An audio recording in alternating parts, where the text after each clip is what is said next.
going to go ahead and introduce our presenter today. So Sasha Luevino, who is a coordinator for the Northside Adult Education Program in San Antonio. Sasha has presented for Pro Literacy and has presented at our very own Leadership Institute as well this year. So with that, I'm going to go ahead and pass it over to Sasha. Okay. Thank you so much, Nicole. I appreciate that. Thank you everyone for being here. I'm going to go ahead and share my screen real quick. And I am going to just share some of the things that we have gone through over the last few years, really, in changing this over to a completely blended learning program. I feel that we've had a tremendous success in doing this. And so sharing that is really beneficial for me. It really let me see too how far we've come. And so we're just going to go through. And first, I'm going to tell you a little bit about me and a little bit of history on our program and how we came to this final moment. I've been in adult education since about 2013. I began doing adult ed when I was teaching parenting classes for an early childhood reading program that we had here in Northside. I did try my hand and transitioned over to corporate training, found out not long that it wasn't for me. I preferred being in an adult education program. So I came back to Northside in 2016, and then I transitioned to become the coordinator in 2018. And I have loved every minute of being with Northside Adult Ed. We as a program on a usual year, we have anywhere from 1,100 to 1,300 students. That's both ESL and GED. And but of course, COVID really took that number down, and I'm going to show you some of the numbers so that you understand. Just understand the first half of the program. I'm going to go over a little bit of history and kind of explain what the transition points were, and then I'm going to show you some of the points of gain and actual numbers and data that we did, and then finally where we've kind of ended up in this whole transition after COVID. And like Nicole said, if you have any questions, feel free to stop me and we can kind of go over what we did. So the first year that we started was way back in 2017. None of our classes were blended. And so what that means is the students would come in, and at the time we were using a book-based curriculum to teach in the classroom. The teachers would teach. It was Ventures for ESL, and I'm not going to bring to memory, I think it was a McGrath something for GED.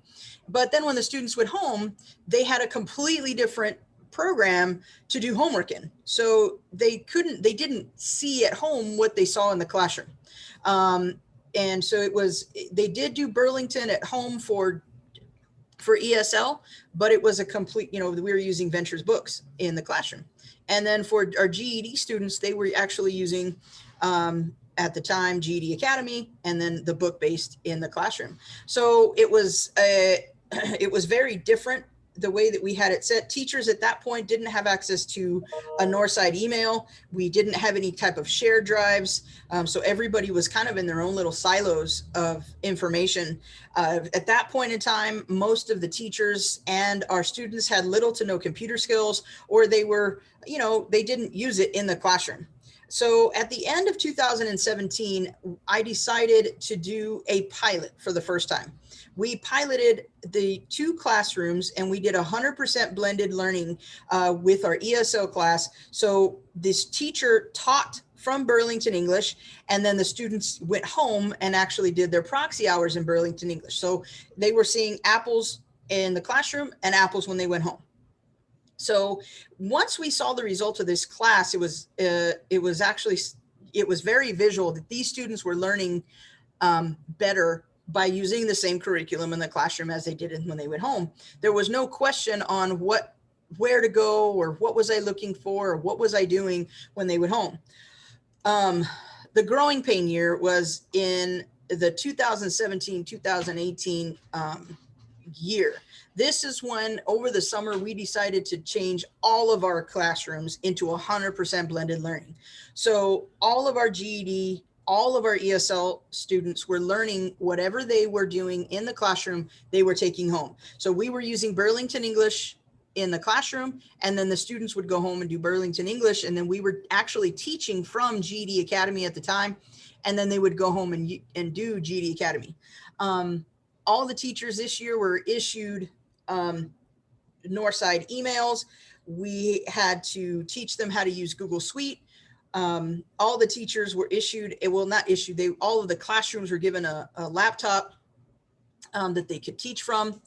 And one of the things that was really helpful is Burlington English helped us rewrite our syllabus. So we took our ESL syllabus and we copied it with Burlington syllabus, and we fixed it to our academy model. So our academy model at the time was we taught for, let's say for 6 to 8 weeks, we would teach on financial literacy. And that was every ESO class, and the syllabus was built so that the teacher knew exactly which Burlington to teach from, and the students knew exactly what to do for homework. And Burlington was actually really grateful. I was really grateful to Burlington, who came in and helped us rewrite it. For the GED, we kind of had to do it manually, but we did do it, and we had everybody on the same page. Now, I'll tell you, this year in 2017 and 18, it was a lot of transition and it was a lot of training. The teachers were learning things that they had never seen before. Things like putting things into a Google folder, all of this, the student data. How do I find the scores? How do I find, at the time we were doing TABE Class E, where do I get those scores? And so everything was now being digitized in such a way that the teachers had to learn Burlington, GED, you name it. So let me tell you, this was a lot of training, a lot of patience, a lot of troubleshooting, and then we trained again. I think during that year, we would take a week every quarter and just take a week away from class, and we would train them on something new inside either the curriculum or an application, whether that was just Google Suite in general. And at the time we were using a little bit of Google Classroom. So incorporating that was a big deal. So 2017, 2018 was a big transition year for us. Now, the next year, we took things a little bit further for the student side of it. What we did is we implemented a 12-hour rule. Now, what that 12-hour rule said is that every student must do 12 hours of proxy a month in order to continue in the program. And they actually signed a contract stating that. As they did their interview to enter into the program, we let them know we did have a 12-hour rule. And are you willing to do this? And did you have something at home that could work this, or they could use our lab? Now, the big thing with this is we had to have a complement that said, okay, if you don't do your hours, what do we do? And the first year we had a line of students. So every time a student didn't make their 12 hours, they had to come and either speak to myself or the supervisor on duty and say, have a conversation that said, why didn't you do your 12 hours? This was an eye opener for a lot of our students to come in and actually, justify why they couldn't do their own homework.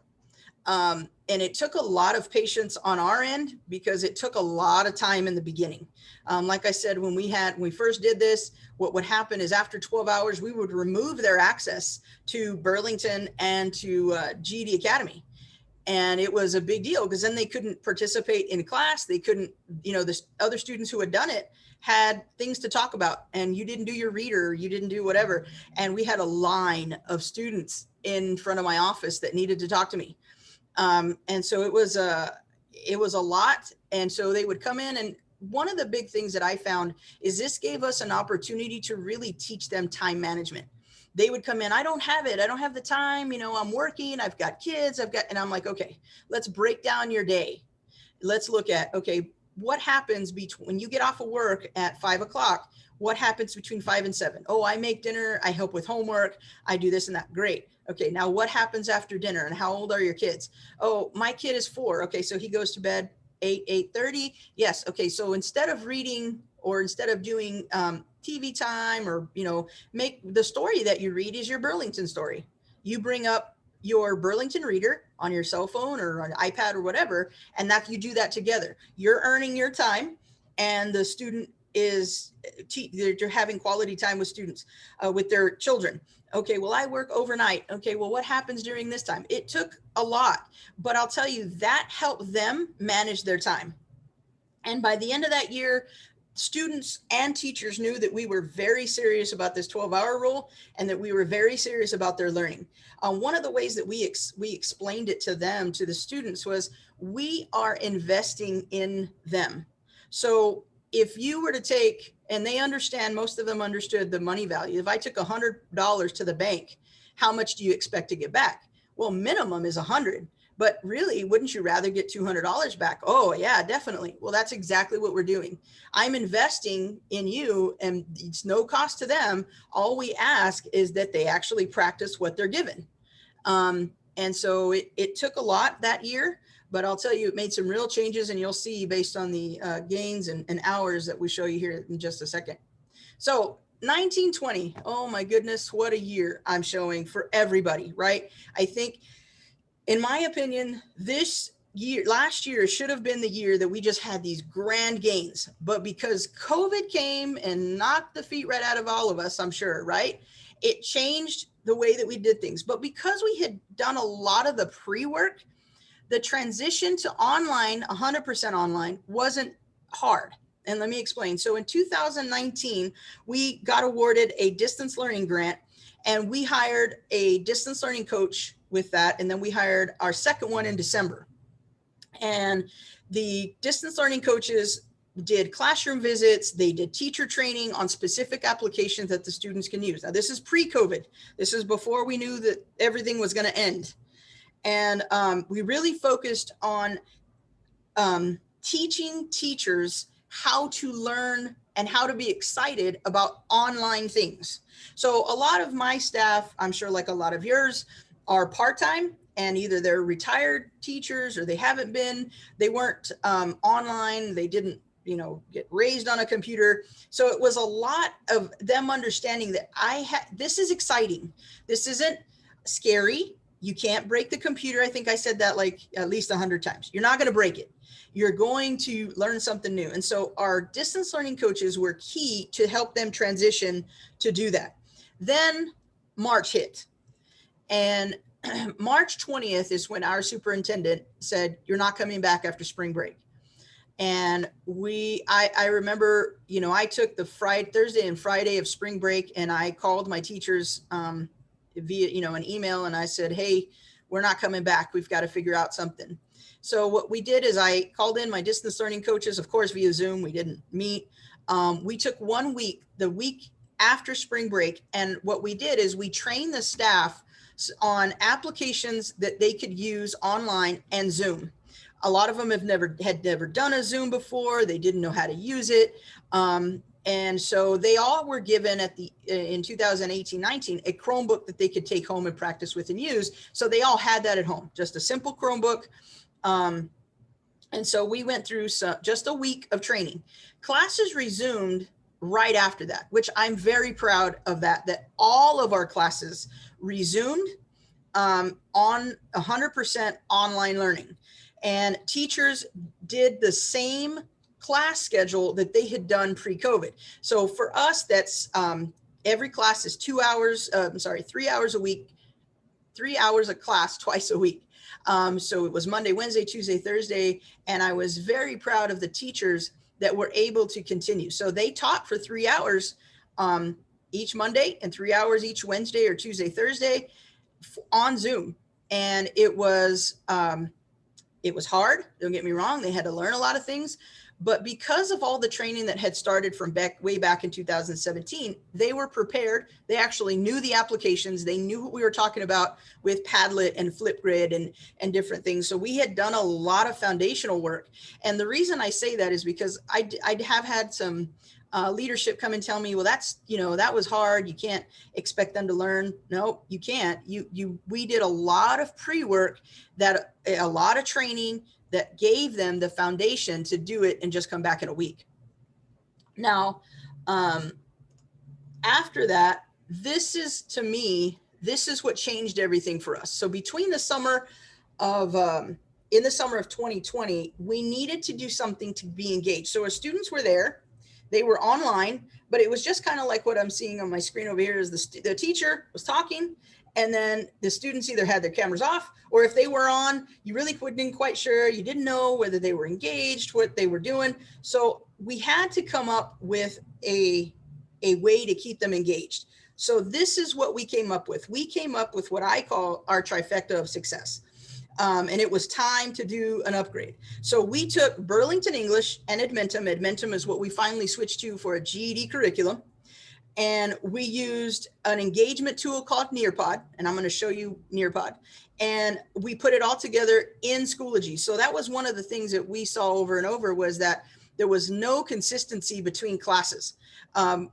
We had one teacher doing a Zoom one way, and there was no way to find, you know, what one teacher was doing versus another, right? So we had to find one place that students went for class, just like if we were in person, which is what Schoology does for us. We have one curriculum that everybody teaches and learns from, and you have one engagement tool that allows multiple facets for engagement. And Nearpod, I mean, just closed out that triangle for us. And our distance learning coaches were the glue that brought all that together and taught it through. So after this year, when I went back and I looked at what our gains were, and what really, the number that I like to look at, and just so you understand what I mean by retention here, is how many students actually made it to a post test. Now, and then I also look at how many total hours did our students have via proxy, meaning proxy when they go home and do homework. I'm not sure if you guys define it the same, but for us, proxy is outside of the classroom, no teacher at home by themselves using a program. And 17 was the first year that we did our pilot, and you can tell we only had 309 students. Out of our whole 14, 22 students, only 309 had some sort of proxy. It was only 7,000 hours. But we did have 712 students who tested and made some sort of gain. 17, 18 was that first, our transition year. And again, we had 89% gain of students who tested. So 717 students out of 809, I think, was pretty impressive that they were starting to get it, right? We only had 617 students, though, who had proxy. In 18, 19, we had about 1,130 students, 88% gain. Now, the number that impresses me is that we went from 600 students to 926 students with a proxy hour now, and over 33,000 hours total proxy. And so that averages about 36 hours per student. In 1920, and again, this should have been a really pinnacle year for us, and unfortunately COVID knocked that out. When I look at this gain, the reason it's so low is because we couldn't bring them back into progress test.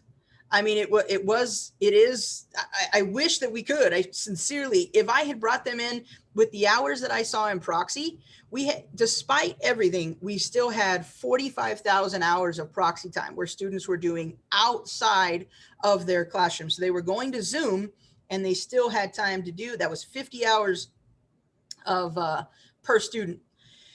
And this year, despite it all, again, we've had about a 56% gain, and we're not at the end of the year to test. So I'm hoping that number will go up once we start testing here in June. And this is what, to me, really clinches it all together, is that now we're averaging about 60 hours per student on proxy. So they're doing either Edmentum or Burlington at home, 60 hours per student for the course of the year. For 458 students, that's pretty amazing. And now let me tell you, one of the gains that you see here, 56%, I'll tell you, our biggest group has been students transitioning out of ESL and into the GED program. We have had so many transition over that I should have ran that number, but of that 56%, I would venture to say at least 10 to 15% of that is just advanced out of completely ESL, which I absolutely love. And I'm so proud of the students. They have learned so much over this year. So that's a little bit of my history and the stats that we've gone with it. And I'm going to show you a little bit of how we put this all together. Sasha, we do have yes, a couple of questions. Yeah, go right ahead. I'll pause right here. About the last one. So We have a question here. Can you define proxy hours again? Absolutely, yes. So proxy for us is study time that is done outside of the classroom. So they go home and they have the Burlington English application or the Edmentum app or website, and they do practice time on their own. So it's completely outside of the classroom, no teacher involvement. All right. So do you use any tools or documents to help teach time management? We build it kind of into the curriculum already. So because they know that they have the 12-hour rule, we build it into the syllabus. We kind of break down their day automatically when we talk about their goals. So it's not, we don't have any type of paperwork or anything that goes along with that. When the teachers do their goals at the beginning of the year, that's something that they do with every student, is they go through, tell me what your goals are. How long do you plan to do this goal? How long do you plan to be in ESL? Then we look at, okay, one of the questions that they ask is, how long do you expect to study to meet your 12? And so we look at the day and go, well, I work 10 hours a day, 4 days a week. Okay, we know that you're not going to be able to do that. What does your Saturday look like? Oh, well, usually between 11 and 12. Okay, that's where it's going to be your study time. So this teacher and the student usually make that determination where that study time is going to come from in their week or in their month, because it's 12 hours a month. So it doesn't have to be done so much in a week. Now that's the best way to do it, is to break it down into little sections, but we know that sometimes students can't do that, and they maybe dedicate a Sunday or a Saturday to do 2 4-hour sessions or something like that. All right, just a few more. Sure. Does your program provide any technology to students for distance learning? We did not. We do have labs here. The good thing is that all of our programs that we use are mobile friendly. So all of them have the Schoology application on their phone. They can use Burlington English on their phone, Edmentum on their phone. So even if they didn't have an exact computer, they could use their phone if they needed to. But I'll tell you, a lot of the students already were given for their K through 12 students, the district issued Chromebooks and different things to the students, so they were able to use those at home. All right. So how does reporting for blended learning work in Texas? We have the Teams we enter everything into a system for us called Teams. Direct hours is hours that are in the classroom with the student. So which would be their normal schedule, Monday, Wednesday, Tuesday, Thursday, Saturday, whatever it is, right? And so they have to sign in, and I'll show you that on our Schoology page. They sign in when they come in and they sign out when they leave. That information is given to our data clerk, and they enter that into Teams. Burlington, for proxy, both Burlington and Edmentum, we have to pull those reports. Burlington is actually excellent in that. When we pull that proxy, I don't have to guess. It labels it as quote unquote proxy so that the data clerks know to enter that. So that is, it's managed by our data clerks in that regard. We have our sign in and out for our direct hours, and then the reports in Burlington and in Edmentum come directly from them to determine how much time the student has logged in. And both of these programs are really good about determining whether a student is actually working. So if they log into Burlington, and if they leave Burlington open, but they're not actively working in a session, it'll stop counting that time. The same thing happens with Edmentum. So when I look at their report and they say they had 4 hours on that week, then that's actual time worked, not just time logged in. And so that's what's actually entered. And so that's how it's calculated, the direct time and proxy time. And then the two are together. They add up how total time for a student. All right. And does proxy time include book work? Define book work. Melissa, you can unmute yourself if you like. Yes, thank you.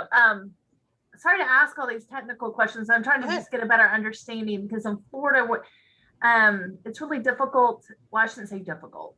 For doing blended, like if we wanted to, our students would have to, if they were going to count anything outside of their scheduled classroom, they would also have to be registered in an online section. So that's why I was just curious, because I haven't gone down that route because it's very different attendance, and y'all are so blessed to have teams and everybody directly entered into one state system, and we don't have that here. And classroom attendance is very different than online attendance. So for us to even do anything like this, it would take, like, let's say Susie, the student, wanted to do blended, she would have to be registered in our online section, and our teachers would have to do time on activity on that. And then in the classroom, they would have to mark her present, which is a whole other set of different rules. And so I was just kind of curious, because I've listened to a lot of different presentations from you and your colleagues, in Texas. And I just was curious on the proxy, because sometimes I'm located in an area that doesn't have a lot of the broadband access. It's rural, as poverty. And I was just wondering, I'm sorry, I took everybody around the mountain several times, but wanted to kind of explain why I'm interested in all this, is book work. So if there wasn't any, if they could work on printed materials, offline, but like take a picture of it and send it to their teacher. I didn't know if any of that was going on. If proxy truly is they're just working on Burlington English outside of class, and y'all are able to pull that down and count that together as blended learning. And I do apologize to everyone for taking up too much time on this webinar. No. And actually, just so you know, in the beginning, we actually had to count it just like you're saying. So it before Teams upgraded, and so it had the option of doing direct and a proxy for the same student. It was actually just like you're saying, we had to have a distance learning class where the student had to be enrolled in, and then a physical class that the student had to be enrolled in order to give them access to proxy. Our data clerks were not happy about that, but that's how, so we entered in a morning distance learning at night, so we could distinguish who they were, what time they went in. And then the reports though that come from Burlington and Edmentum are very specific. When you log into Burlington, it asks you, are you with a teacher or are you not? And the student has to, are you not with a student? I mean, am I not with a teacher? Then that's classified as proxy, and that would go into that distance learning class. If they choose I'm with a teacher, then it would go as direct hours, as the time that they were in a class with a teacher. The one good thing I'll tell you,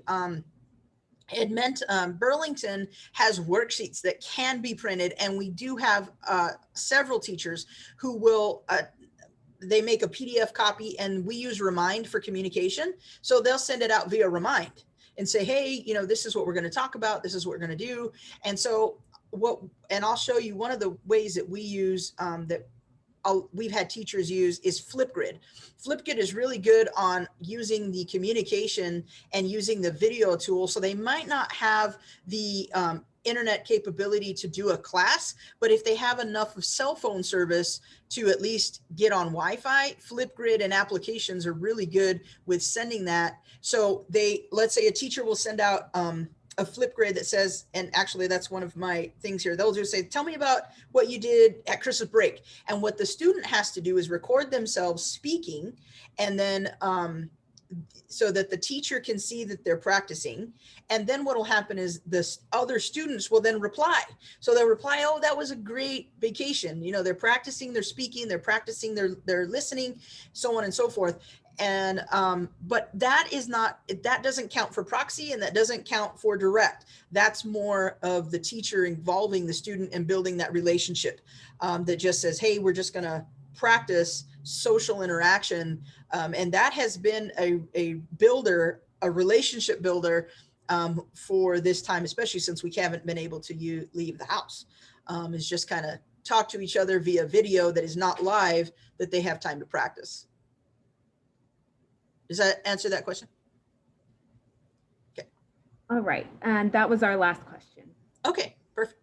So one of the things that we had to do was bring a consistent way, just like they would in school. So when we're live and in person, right, they come into the building, they know which classroom they're in, they go in, they sit down, they know they have to sign in. So we had to do that same thing online.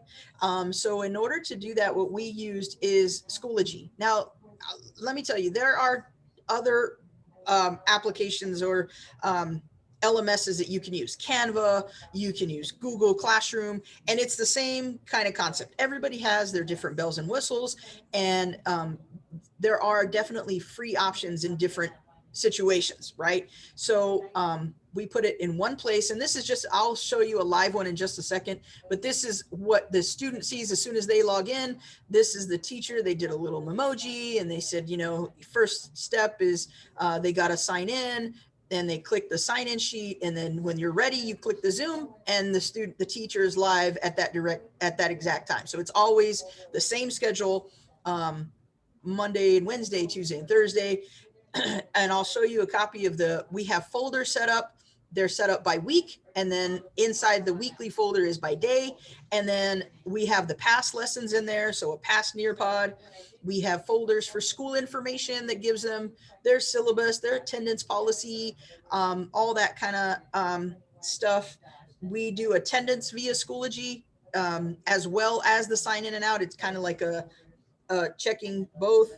And then it does hold all the appropriate links. So the student doesn't have to go anywhere other than Schoology to find Edmentum, to find Burlington. And that's what it looks like on the Schoology side. And I'm going to do a new share here so that you can see. I did have a Schoology open so that you could see what it looks like. I'm going to stop sharing for just a second and give a new share. Screen 2. So this is, can everybody see that? So this is what our live Schoology classroom would look like, is the student would log in, they come here to sign in, and there's a login. And then when class starts at whatever time, they would click the Zoom.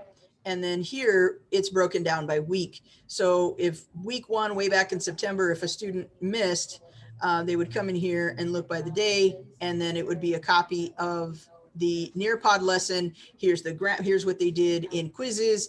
And in some cases, depending on the size of the Zoom, they can actually leave the recording on there for them to use. And so it's all in one spot here. The student doesn't have to search for it. It's already in there. And every student gets a badge when they do their 12 hours. That's kind of what's in here. I'm going to come back to my presentation here and then pause for any questions.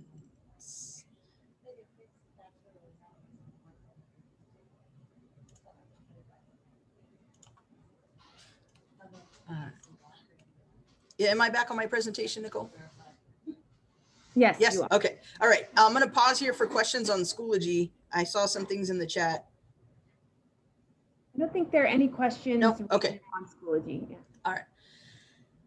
And then our curriculum. So we had to find a curriculum that would lend itself to being taught to teachers online, you know, using Zoom, right? And then students to do homework without a physical book. And so Burlington English, I can't speak highly enough of them. They really customize our syllabus, and I'll show you a copy of the syllabus so that you can see it.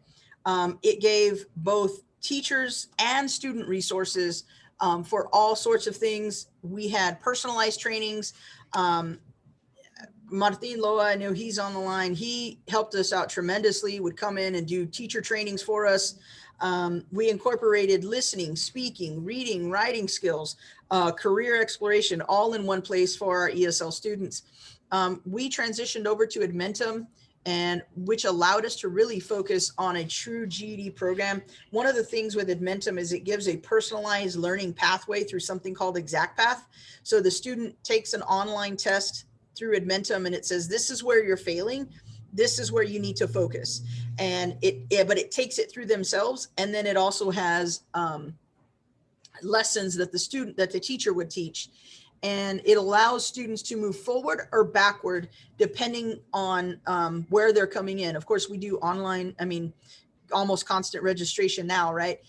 We do try to get students in. So if they're coming in and they're starting in March, they may have missed obviously what happened in the fall. They can definitely go back and look at that fall information. And I think I'm doing okay on time. I was going to show you what we kind of do in Burlington here. New share.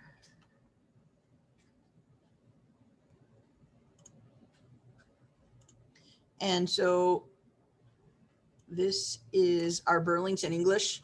And so they come in here, the teacher has their own place that they would find things, but the courses are actually taught right from here. So this would be just like if we were in the classroom, the teacher would bring up the curriculum. They would bring up whatever lesson is needs to be taught, and they would come right here and then teach directly from the lesson based on whatever the syllabus says. If it says we're going into the in-class, the ICL 3 section 1 or whatever, then that's what they're going to do. And then they teach directly, just like I'm doing now.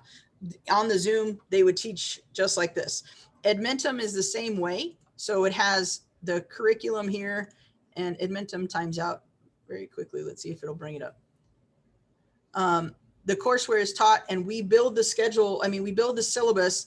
And the one thing that I really love about Edmentum, it allows me to customize even the courseware that the teacher sees exactly for what's on the syllabus. So Edmentum has thousands of lessons, but I only want them to, we're only going to focus on one thing at a time. So if I'm coming in here based on the syllabus, week 10, we're going to cover the importance of the point of view. They go through and they teach from the tutorial. So there, we're going to bring it up, and the teacher would teach directly from here, and there's videos that are taught, and they go through and they do the practice lessons. Now that goes through for GED. I'm going to come back here to my presentation, because here's the thing, just like what's happening right now, right, is I'm teaching or I'm talking, and we really don't know the student's engagement. I don't know if I'm teaching on a point of view, but is the student getting it? Where do I see the engagement part? And that's where my magnificent tool of Nearpod comes in. And so I'm going to show you Nearpod. You can do the QR code here and join as a student if you want. And that's the code LSNPI. You don't have to. I'm going to share my screen, but so that you can see it both ways on how a student would involve themselves in the class. And the way I built this Nearpod, it's going to go through several different things. We're going to go through ESL, a little bit of math, just so that you can see how everything kind of comes together for us, and why I love this so much, and how this has really changed what we've done. So there's the code, and teachers do this. It's part of this is their lesson plan. So every day every teaching day, they have a Nearpod that is already set up. When the students come into the class, currently, we only have 3 that are in person. All the rest of them are still using Zoom. So when they log into Schoology, they sign in, they sign out, or they sign in, the teacher will usually do a welcome, and then they'll say, okay, everybody log into your Nearpod. Now, this is one of the things that we have done a lot of, especially since we've been stuck at home. Nearpod has a very cool VR option. And so I know that we've had some teachers who've said, we're just going to take a beach vacation, and they'll load in and they'll pick a really cool beach. I've always wanted to go to Italy. So that's what I did here, is I picked a little villa in Italy, and I said, I'm just going to go there. And so the teachers will talk about it, ESL students, GED students, you can use this in countless ways, right? Simple things like count the chairs, right? For a basic ESL student, you could do things like for GED students, come here and say, okay, we're going to do 2 minutes of free writing, 2 minutes of poetry, which is, something that needs to be done in like the GED program. You could do math and say, let's do the area, tons of things with VR, but it allows students to visit a place that maybe they would never have seen. And it's already built into the Nearpod, so you don't have to do anything outside. Really, you just, when you're building the Nearpod, you do that. And so if a student is logged in, And I do, the student can see it right on their phone or their device, and they can move it around however they want. And it's, to me, just fantastic. We've had people put in where like their actual city, where they can see their streets they grew up on. For our ESL students, that makes a big difference. Okay, and so as you can tell, you can see my teacher point of view here. The teacher has full control. So the student can't go on to the next thing until the teacher's ready. The teacher knows how many students are actually involved. So on my screen here, you can see I've got 5 students who are signed in. And so I know that if I'm teaching and I have 5 students, 20 students in the Zoom and only 5 are logged in, it's kind of like, okay, who's not logged in? You're not able to participate. And I'll tell you, the first month we had students who were like, this is too much. I don't want to do the Nearpod, and they didn't. But by the second or third week, when they couldn't have fun like the other students were having, because we're going to get into some games and different things all on the Nearpod, they were quick to figure out, never mind, I want to involve myself in this Nearpod. Competition does a lot of things. Reward is, does a lot. So we didn't have a whole lot of students who gave us any pushback on this eventually. And so, oh, did I skip yes, I did. I should have a game here. I don't know why it's not showing you should have a game right there in front of you. Now, those of you who are playing, and it's just this is something, again, that's already built into the Nearpod. It's a pairing game, very simple, right? And this is just based on the information that I gave in my PowerPoint. So if you, just like we were doing, you could do a quick quiz, right? And that's exactly what teachers do, is they'll do a quick lesson in Burlington, and then they'll come back to a game and do quick pairs. And it lets me know, if you see the screen, it lets me know how many students, how many times they tried on this pair. If you have a student who tried 20 times, then they're probably guessing. And so you can see all that information. It lets me know how quickly you match. It lets me know as a teacher how much they're getting, how much they're not. And it becomes a really close-knit competition really quickly the moment you put a game into anything. And the teachers have been really good about, so-and-so, you've tried 5 times, you're still not ready yet, you still don't remember. That means usually, okay, I need to reteach something, or maybe something didn't come through clear, right? I mean, and these matching pairs, a Nearpod shouldn't take more than 50 minutes, 30 minutes maybe to build, just depending on what you're putting in it.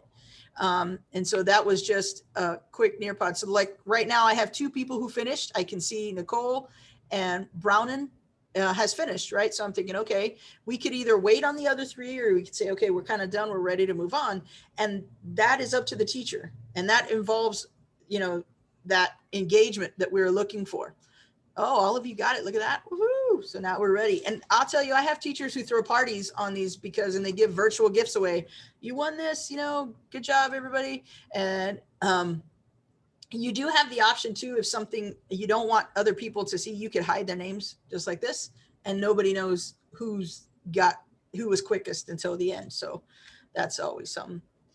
Okay. So this is one of I love this tool. We use this in Nearpod. It's through Flipgrid. So if you click it, you'll open up the Flipgrid, and this allows students, we have done so many of Remake Your Home Country, and especially our ESL students, they love talking about where they're from. So if you click on the Flipgrid, and what'll happen is it'll open up within the application, and students can actually show me where they're from. They put in, and they can do, so I have a teacher who's from Barranquilla, so we use Barranquilla all the time. And I come here and I can open it in Google Maps, and it'll show their street and what it looks like. And so once it comes up here, I can show the street view. And I have had, we have recordings of students who've done this in almost tears, because they haven't been back to their home country in 10, 15 years. And for them to see, this is the city, this is the house she grew up in, this is where she went over here. There's a little gas station right here. This is, where they went. So those are, such an engagement tool that brings students together. It builds a relationship within a very real virtual world. Okay, and Nearpod allowed us to bring that in through using a Padlet. This is a Padlet, and it's built in. You click on the Nearpod, and then you open up the Padlet. And let me go through. Oh, okay, I'm still good on time. All right, so this is something that we've used a lot with our higher ESL students and our GED students. Is Sway is built into Nearpod. It's something that's already put together. And so you pick a subject that maybe you're talking about, and what'll happen is they read through it, right? And you can either click on one, you can make it bigger. We're going to learn a little bit about Cesar Chavez and what he did, you know, and we go through, these are really good, like newspaper type things that are already built in. Sway is used a lot in publications. Information, and you can teach from this directly from the Nearpod. I didn't go anywhere. I didn't change anything. There's a class activity already built in. And then we say, okay, we went through Cesar Chavez, and we're going to go through the next one. And the next one is another engagement tool. Okay, why is he so important? And the student can type or write right into the Nearpod without ever leaving. And they can write a paragraph, they can write a sentence, they can use the type feature, or they can do a picture. We've had people who draw out pictures, or they can bring GIFs in right into that. Okay. And as a teacher, I have the option, I can share information directly from here. If I feel like something needs to be changed, that the grammar is incorrect, we can change it, we can fix it, and we can share it with the rest of the class if it's something that needs to be addressed. And so this is Flipgrid. Flipgrid, it's going to make you log in if you're online, so you don't have to, but this is the one I was talking about that will allow you to do videos right into the Nearpod. And it's actually, once you have logged in, and Flipgrid is free, by the way, and it's fantastic. You just get an application and you can use it at any point. And so if you wanted to log in, you can ask a question, and again, they show the video back. These are amazing. We've done several of these over career courses. Tell me what you want to be, kind of like, you know, when you graduate, when you get your GED, what are your next steps, those kind of things. And I never want to leave my GED math out of the way. This is already built into the Nearpod. This is probably one of the greatest tools that are within the Nearpod, because, and I am in no way, shape, or form a math person, and so I couldn't draw a graph. However, if I'm teaching math, I've got to be able to use something that would allow them to see that. So if I wanted to put in X here, and I'm going to do a little X squared, right, plus, I don't know, and I'm probably going to, there it is, and 6. And so that's kind of what it should look like. You can put in all sorts of formulas here, and it will actually graph it out for you. So if I'm teaching math and I'm teaching algebra 1, algebra 2, that's part of this whole deal. And so the teacher never has left. They've never had to write it out. It's very clear. They can copy the information directly here from Edmentum and just put it right in. And so they have the calculator graphing tool right there. And let me see here. So this is, and you can see it right, those of you who are on the Nearpod, this is a copy of of our syllabus. And so PDFs from both Burlington and Edmentum can be built in right here. So the student doesn't have to go anywhere to find their worksheets. They can see them right here on their cell phone, on their iPad. They never have to leave. And so it's broken down for us. The syllabus is broken down by week. They know exactly where to go, and they get a copy of this as well online. And all of these can be made so that the student can write directly onto the worksheet from the Nearpod, so that this teacher doesn't have to guess. They don't have to figure out where they're going.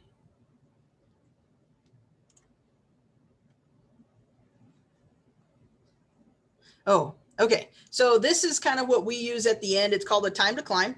And this is a game that you can play. And if those of you who are on, I would encourage you to play. It's actually really fun. It's got some really cute music.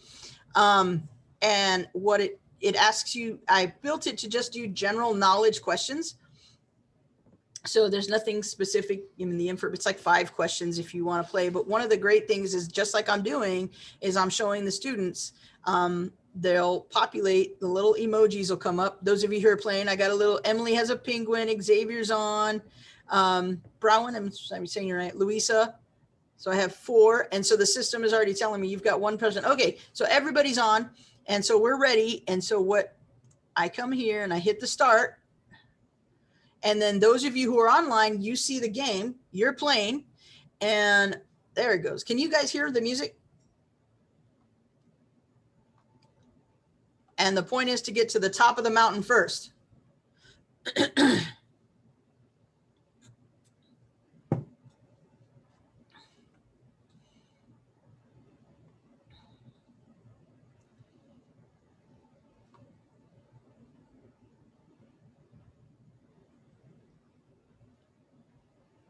So far, Emily's winning. Next question, here we go. What is Zumba?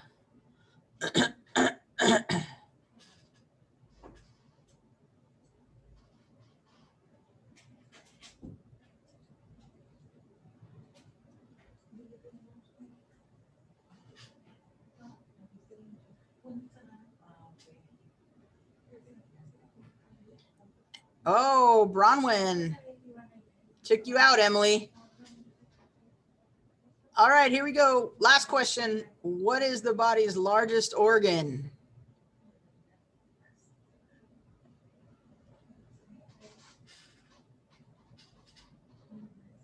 Oh, Bronwyn came out from behind, number 1. Woohoo! Good job. Good job. And so I'm going to come here. That's the only way to end the music. So that becomes a quick kind of end to the classes. Let's do a review and an exit ticket in that kind of manner. I'm going to come back to you here just a second. And I'm going to come back to my presentation. So all of that, as you can tell, took some training. It took some time for us to teach teachers how to use it. It took time to teach students how to use it. This is where the DL coaches come in. We have, I had 2 who came in and they assisted all instructors on implementing best practices in their classrooms, ensuring that all distance learning assignments were differentiated and that they were appropriate for each level of the class. Obviously, like something like Sway, it would work for a beginner student. However, it's probably not targeted toward a beginning ESL student. It's more targeted towards a GED student or a higher level ESL student.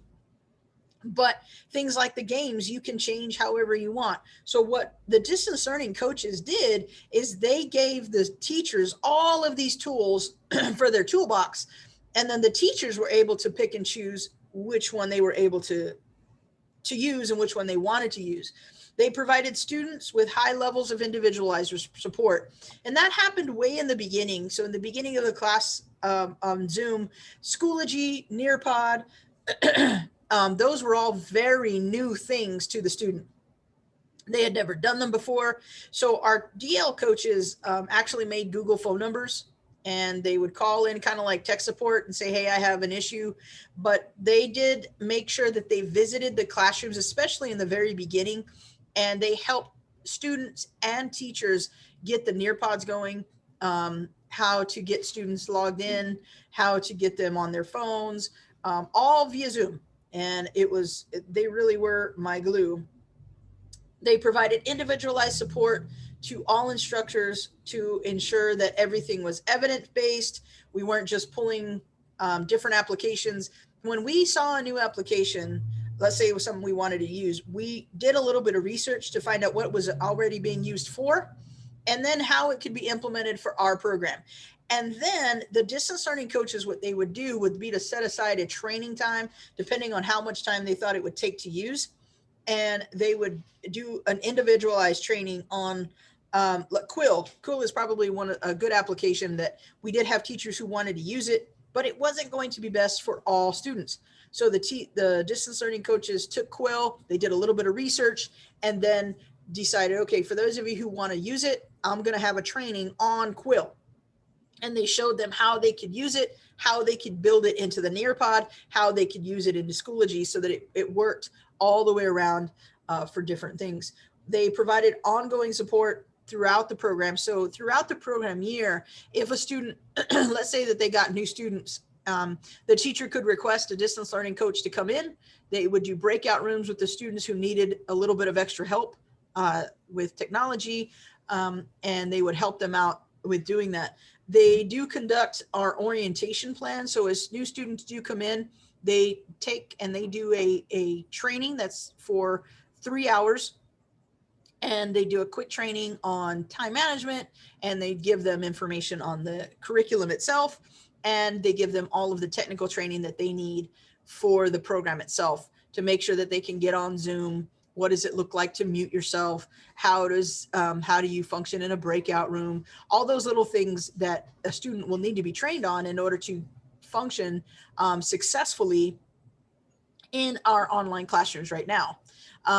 We do have three classes that are now coming back face to face, and all of our face-to-face classrooms are not getting away from any of these tools.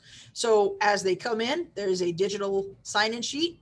They do a QR code, they sign in on their phones, and they open up their computers, and they log into Schoology just like they did when they were on Zoom. There's no different, and the teacher is still teaching from Nearpod so that they can completely function, 6 feet apart, but do the engagement tool and, masks and the whole thing while they're here.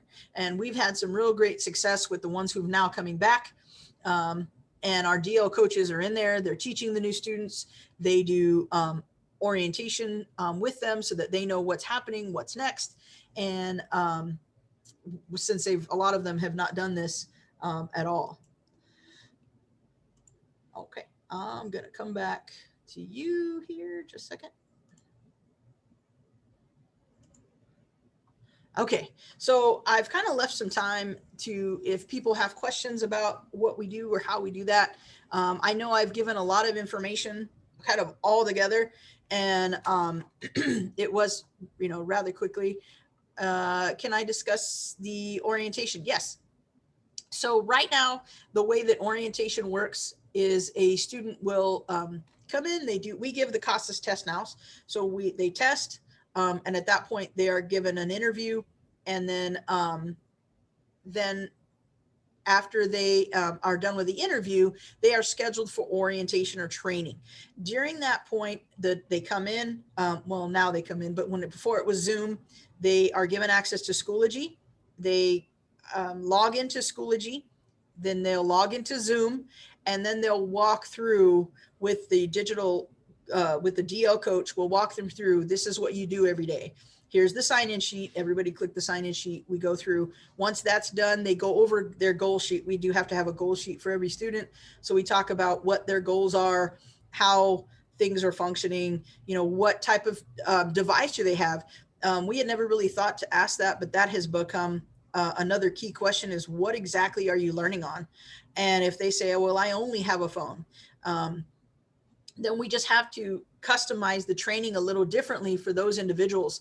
And so that has really made a difference. But our DL coaches go through the orientation. They teach them the main application. So we always go through Schoology. We always go through Zoom, and then Nearpod.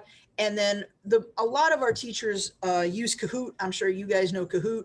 We teach them how to use Kahoot, and then we have them download those things on their phones so that they have those applications already built, or they bookmark them on their laptops or Chromebooks, whatever they have, because they're going to use them all the time.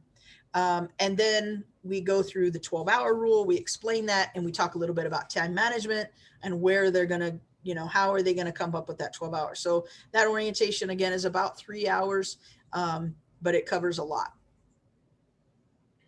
Let's see, can teachers assign work for students in Nearpod, or is it just whatever time the student logs in? Our students drift in and out at different times. Okay, you can, Nearpod allows you to kind of do whatever. So it has a student function where you can put in that whole Nearpod and give them the link, and the student can do the assignment, kind of like what I did. If I were to give you guys the student link, you could play the game and then go to the sway, and then from there go to the next one without the teacher touching anything.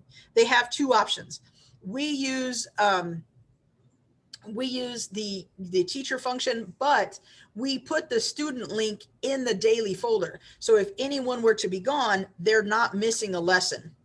So they still go through the whole lesson.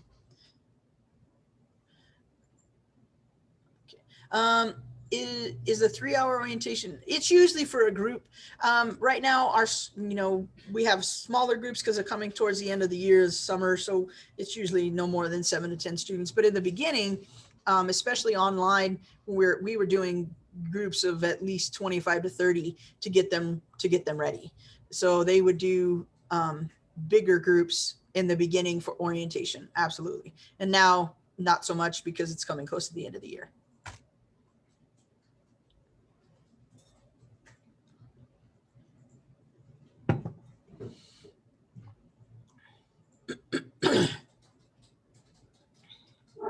All right, I think that's it in terms of questions.